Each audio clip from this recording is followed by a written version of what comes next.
the day after il-Grand Prix tal-Awstrija. U kif tistgħu timmaġinaw imdejjaq ħafna bir-riżultat. Ninsab id-disappuntat. Iż-żewġ sewwieqa tiegħi jagħmlu tiġrija diżastruża. Wieħed irtira, l-ieħor kellu inċident.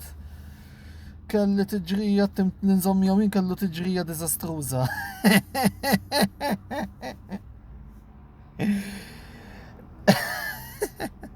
Le, serħu raskom, għal-grazzja tal-la ma ġejtx inżomm ma' Red Bull jiena, imma ġejt inżomm ma' tim illi kontra kull mistenni tela fuq il-podju kiseb it-tieni podju fi 3 tiġrijiet fl-aħħar 3 tiġrijiet li kellna. Iva, il-McLaren erġajna fuq il-podju u din id-darba Lando Norris tela fit-tielet post u sar l-iżgħar sewwieq Ingliż illi qatt tagħmilha fuq il-podju fl-età ta' 20 sena u 7 xhur hekk minn is-sejjer żbaljat. Ma rridkomx tarawni wara it-tellieqa ħbib tiegħi. Kont fi stat ta' nammetta kont fi stat ta' xokk, speċi bdejt ngħid sew qed nara jien erġajna ġejna t-tielet, sew qed nara ma stajtx nemmen il-għajnejja. Kienet tiġrija li fil-li konna naraw doppjet ta' Mercedes u fil-li f'daqqa waħda rajna kaos sħiħ bis-safety cars, inċidenti illi ngħidu hekk. Tawna r-riżultat li l-parti tal-McLaren ma konniex qed nistennew għaliex jiena s-sibt kont qed ngħid it-tir tiegħi u li nidħlu fil-punti imma huwa riżultati illi anke qalulna x'ħabtu Hamilton u Albon u kellhom il-penalitajiet, dik ma jinteressanix, dik mhux problema tiegħi. Jiena dejjem tallimt. To finish first, you must finish the race. Issa, jekk inti kellek il-problemi u jien bis-saħħa tal-problemi tiegħek ġejt it-tielet, ma jinteressanix. Sinċerament qed ngħidha, ma jinteressanix. Li jiena li naf huwa illi fuq il-podju tela driver tiegħi u t-tazza ħada sewwieq tiegħi. Issa jekk Hamilton kellu l-penalità, mhix problema tiegħi. Jekk Albon mar barra, mhix problema tiegħi.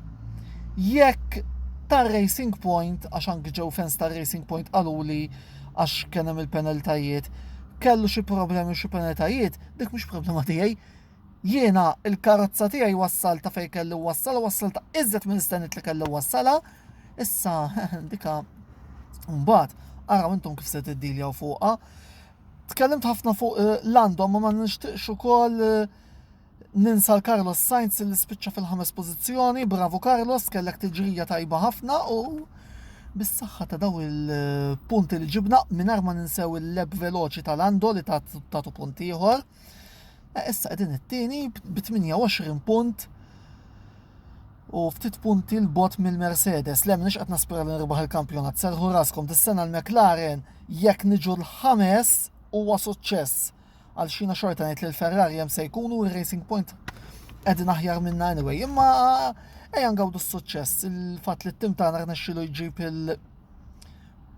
il-podju għal darb'oħra, darba b'sewwieq ieħor, bit-tieni sewwieq tagħna Lando Norris, u l-fatt li daħħalna ż-żewġ sewwieqa fil-punt u ġibna punti qawwija. Komplement tat-tellaq għall-Mercedes strictly speaking guret is-superjorità tagħha, imma naħseb hemm xi problemi ta' affidabilità li wieħed għandu jieħu ħsieb f'għal is-sena ma nemminx li l-Mercedes hija bulletproof daqs kemm kienet fil-passat.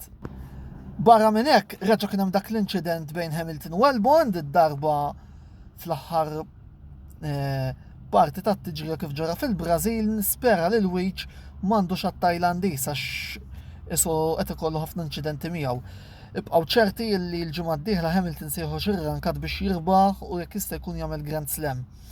Però bravo Bottas li żamm il-karozza hemm u eventwalment rebaħ it-tiġrija. Proset kbira tmur ukoll għas-sewwieq li spiċċa fit-tieni post Charles Leclerc illi għal darb'oħra wara x'sewwieq ta' stoffaw, wera li huwa champion tal-futur.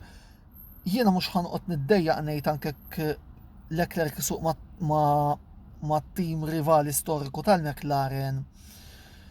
li huwa sewwieq li joġobni bis-sigħat jiena Leclerc qed joġobni ħafna għandu anke dik l-attitudni ta' champion. U ibqgħu ċerti tifożi li jekk tieħdu ħsiebu mhux se jdum ma jpaxxikom Leclerc.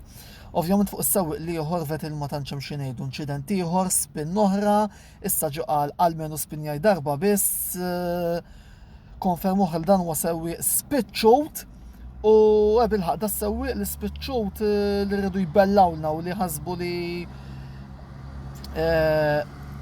jista' jkun utli għal kawża tal-McLaren. Il-problema hija li Zac Brown mhux beċċun u bat il-kummenti, bat il-Vettel wara li ma kienx interessat għalih u mara l-sewwieq ta' karatura ħjar bħalma u Daniel Ricciardo. Kimi Raikkonen kellu inċident li bih sfortunatament irtira u kkawża wkoll il-ħruġ tat-tieni safety car, kien inċident naqra ikraħ. Fortunatament Kimi qawwi u sħiħ minn dan l-inċident, imma l-Alfa kienet naqra diżappuntanti f'dal weekend għalmenu ġabu 9 post u 2 punti permezz ta' Giovinazzi. Qabel ma nagħlaq. Insejt insemmi tim li kien qed isuq ġodaru.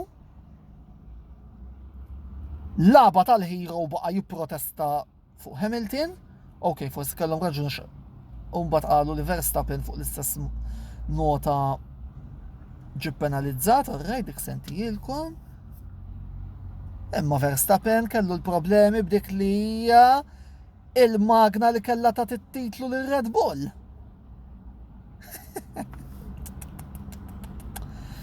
Horner Marco, qed taraw kbir. Qed taraw kbir. Qed taraw kbir. Forsi dis-sena tkunu t-tieni forza tal-kampjonat, imma simgħu minni għax min jara kbir jieħu sabta tboss. U b'dan il-ħsieb se naqafaw. Ħbib tiegħi, inkitbu fuq dal-istazzjon ta' YouTube għal iżjed kontenut fejn jidħlu video logs, klik klik klik, inkitbu wkoll fuq l-istazzjon tagħna ta' Twitch għal live gaming, klik klik klik għadha suppost se norganizzaw xi ħaġa mal-gamers ta' Velocity Esports, għaldaqstant tinsewx tinkitbu hemmhekk ukoll kontenut ġurnalistiku bħas-soltu fuq Facebook, il-paġna Antonello Sports Blog, klik klik klik, inkitbu hemmhekk ukoll jekk għadkom ma nktibtux, u mbagħad bħalma jgħidu għamlu li xjat tridu il-kumplament tas-serata tajba ħbib tiegħi. U bħal dejjem believe in McLaren Renault.